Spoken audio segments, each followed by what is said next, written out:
ఇప్పటి వరకు 28 రోజులు గడుస్తుంది. ప్రజలు కౌన్సిలర్లని గెలిపించారు, సర్పంచ్ని గెలిపించారు. మరి 8 మంది ఎంపీలు ఉన్నారు, 8 మంది బీజేపీ ఎంపీలు, 8 మంది కాంగ్రెస్ ఎంపీలు ఉన్నారు, మంత్రులు ఉన్నారు.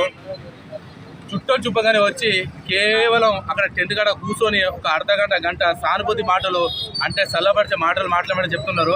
28 రోజుల నుంచి ప్రభుత్వం ఎందుకు దిగొస్తలేదు? ప్రజలు ఆగమవుతున్నారు. సామాన్య ప్రజలు పెళ్లి చూపులలో కూడా, ఇప్పుడు జరగబోయే పెళ్లిలలో కూడా హుజరాబాద్ పిల్లగాడు అంటే, హుజరాబాద్ అమ్మాయి అంటే భయపడుతున్నారు. నేను మొన్న పెళ్లి చూపులలో పోయినా హుజరాబాద్ అంటే వాళ్ళు కొంచెం పెళ్లి కొడుకును కూడా తిరస్కరించే పరిస్థితి వచ్చింది. అంటే డంపు యార్డ్ రాకముందే ఈ పరిస్థితి ఉంటే, డంపు యార్డ్ వచ్చిన తర్వాత హుజరాబాద్ పిల్లని ఎవడు చేసుకోడు, హుజరాబాద్ పిల్లగాని ఎవడు పెళ్లి చేసుకోడు, హుజరాబాద్లో జనాలు అనేది కూడా ఎవరు ఉండరు. కాబట్టి తాత ముత్తాతల నుంచి ఇప్పుడు నాకు ఒక ఇల్లు ఉంది, తాత ముత్తాతల నుంచి దాన్ని కాపాడుకుంటూ వస్తున్నాం. 10,000 12,000 సంపాదించుకుంటా ఏ ప్రభుత్వం కూడా మాకు ఏం చేయకుండా కూడా గత కొన్ని 50 సంవత్సరాల నుంచి మా కుటుంబాలకు ఏం చేయకుండా కూడా మేము ఇక్కడ ఇల్లు కట్టుకొని ఇక్కడ ఏదో పని చేసుకుంటే జీవనోపాధి చేసుకునే వాళ్ళు, కూలీ చేసుకుంటే వ్యవసాయం చేసుకునే వాళ్ళు ఉంటారు. కాబట్టి అనేక మంది మరి ఊళ్ళల్లో కానీ ఇళ్లలో కానీ తాళాలు వేసి ఇల్లు అమ్ముకుని పారిపోవాలా, ఇల్లు వేసి పెట్టి పారిపోవాలా. రాజకీయ నాయకులకు, మంత్రులకు, ఎమ్మెల్యేలకు, మినిస్టర్లకు, వాళ్ళందరికీ లీడర్లకి కోట్ల ఆస్తులు ఉన్నాయి. హైదరాబాద్ ఇన్స్పెక్టర్ కూడా వాడు హైదరాబాద్లో బతకొచ్చు, బొంబాయిలో బతకొచ్చు, ఢిల్లీలో బతకొచ్చు, ఎక్కడైనా వాడు సెటిల్ కావచ్చు.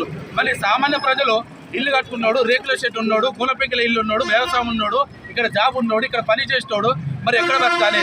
వారి జీవనాధారం ఏంటిది? మరి ప్రభుత్వం 28 రోజుల నుంచి ఒక్క వైఖరి, తన వైఖరి మరి రద్దు చేస్తున్నాం. దీని గురించి మరి ఇది ఆలోచిస్తున్నాం. ఈ ఆలోచన మాది ఉంది. మరి మంత్రి గారి పొన్నం ప్రభాకర్ గారు కానీ నేను ప్రభుత్వాన్ని వ్యతిరేకంగా మాట్లాడతలేను, ఏ ప్రభుత్వం గురించి నేను మాట్లాడతలేను. మేము ఒక పార్టీ, వేరేటోళ్ళు ఒక పార్టీ, ఒక్కొక్కరు ఒక్కొక్క పార్టీ ఉంటారు, అది వేరే ముచ్చట. కానీ ఇక్కడ ప్రజలు లేని ప్రభుత్వం లేదు, ప్రజలు లేని ప్రజా వ్యవస్థ లేదు, ప్రజలు లేని పోలీస్ స్టేషన్ లేదు, ప్రజలు లేని కోర్టు లేదు, ప్రజలు లేని మీకు ఏ అధికారి లేడు. కాబట్టి ప్రజల గురించి, ప్రజల చేత ప్రజల కొరకు మీరు ఏర్పడ్డ ప్రజానాయకులు కాబట్టి ప్రజల గురించి మీరు ఆలోచించరా? ప్రజానాయకులు ఇక్కడ ధర్నా చేయరా? ప్రజానాయకులు కేవలం ఇక్కడ టెంట్ల కాడికి వచ్చి ఫోటో దిగి ఇది ఫోటోషూట్ కాదు. మీరు ప్రజల కొరచి ప్రజల కొరకు ఆలోచించాలి, లేకపోతే ప్రజలు తిరగబడతాడు.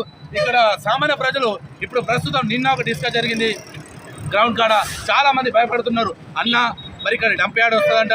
మొత్తానికి రేవంత్ రెడ్డి గారు మీరు కొంచెం ఆలోచించండి.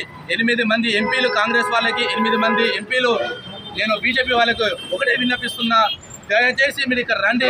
2 కిలోమీటర్లు ఒక గ్రామం ఉంది అంటే హుజరాబాద్ మొత్తం శ్మశాన వాటిక కానుంది. హుజరాబాద్ శ్మశాన వాటిక అయిన తర్వాత మీకు ఎక్కడి నుంచి పదవులు వస్తాయి? మీరు ఎక్కడి నుంచి పోటీ చేస్తారు? మీరు మంత్రులుగా ఎలా గెలుస్తారు? మీరు ఎమ్మెల్యేలుగా ఎలా గెలుస్తారు? దయచేసి కొంచెం ప్రజల గురించి ఆలోచించండి. ప్రభుత్వం ఇప్పటికైనా దిగి రాకపోతే చాలా శవాలు ఇక్కడ శవాల దిబ్బలేక మారిపోతుంది. దయచేసి దీన్ని గ్రహించాలి, దీన్ని రద్దు చేయాలని వెంటనే కోరుకుంటున్నాను. ప్రణవ్ బాబు గారు ఏమంటా ఉన్నారంటే కౌశిక్ రెడ్డి హయాంలో 2022లోనే దీన్ని ప్రతిపాదించారు, మళ్ళీ ఆయన వచ్చి దొంగ దీక్షలు చేస్తూ ఉన్నాడు, క్యారవాన్లు పెట్టుకొని తింటా ఉన్నాడు. ఇది సరైన పద్ధతి కాదు. ఆయన క్రెడిట్ దక్కించుకోవడం కోసం ఇట్లా చేస్తా ఉన్నాడు, ఎట్లా చూడొచ్చు? సరే, కౌశిక్ రెడ్డి గారి బీఆర్ఎస్ హయాంలో జరిగింది అనుకుందాం. మరి ఇప్పుడు ప్రభుత్వం ఉన్నది కాంగ్రెస్ ప్రభుత్వమే కదా. సరే, మీరు దాన్ని రద్దు చేసి వెంటనే రద్దు చేసి కౌశిక్ రెడ్డి గారి తప్పు చేశారు, ఆ తప్పుని మేము సరిదిద్దినాము, హుజరాబాద్ యొక్క ప్రజల్ని మేము కాపాడినామనే బాధ్యత మీరు తీసుకోవచ్చు కదా. తీసుకొని రానున్న ఎన్నికల్లో మీరు గెలవచ్చు కదా. నేను ప్రణవ్ బాబు గారిని అదే కోరుతున్నాను. నేను ఏ ప్రభుత్వం చేత నేను మాట్లాడుతున్నా లేను. సరే, బీఆర్ఎస్ ప్రభుత్వంలో జరిగింది కావచ్చు, కాంగ్రెస్ కానివ్వండి, బీజేపీ కానివ్వండి, దీన్ని రద్దు చేసి బీఆర్ఎస్ చేసిన తప్పుని మీరు సరిదిద్దుకోవచ్చు కదా అని మేము కోరుకుంటున్నాం. అట్లీస్ట్ ప్రణవ్ బాబు అన్న మీకు హామీ ఇచ్చిండా ఇదేమన్నా డంప్? ప్రణవ్ బాబు కానివ్వండి. కాబట్టి ప్రజల కొరసు మీరు ఆలోచించి చేయాలి. ఏ ప్రజానాయకుడు కూడా గల్లీలలో తిరగలేరు, ప్రజలు తిరగబడతారు. ఇది గుర్తించాలని నేను మనస్ఫూర్తిగా కోరుకుంటున్నాను. Thank you.